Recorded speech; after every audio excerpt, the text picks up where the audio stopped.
अशाच भाग्यवंताचे नाव इतिहास अभिमानानं कपाळावर मिळवतो. कलाकार श्री शिवाय नमस्तुभ्य मित्रांनो, आजचा दिवस आपल्यासाठी लय खास आहे, कारण तुमच्या भावाची मुलाखत होती आकाशवाणी अकोला येथे.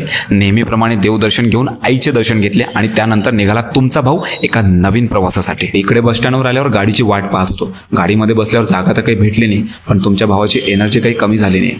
अकोल्यावर उतरल्यावर पोहोचलो मी त्या ठिकाणी, माझ्या स्वप्ननगरीमध्ये, म्हणजेच आकाशवाणीमध्ये. आकाशवाणीमध्ये आल्यावर इथे समीर दादांनी खूप चांगल्या प्रकारे माझी मदत केली. सर्वात पहिले मला स्टुडिओ दाखवला आणि चहा पाण्याची व्यवस्था केली आणि समजून सांगितली ही मुलाखत कशी होणार आहे. आणि आला तो क्षण. जशी हॉलमध्ये एंट्री झाली, माझं स्वप्न मला समोर दिसत होतं, कारण हे माझ्या स्वप्नांची पहिली पायरी होती. मुलाखत सुरू झाली आणि माझ्या मनातील सर्व गोष्टी मी तुमच्यासोबत शेअर केल्या. मित्रांनो, ह्या गोष्टी शेअर करताना जणू मी तो क्षण जगत होतो आणि माझं स्वप्न माझ्या समोर दिसत होतं.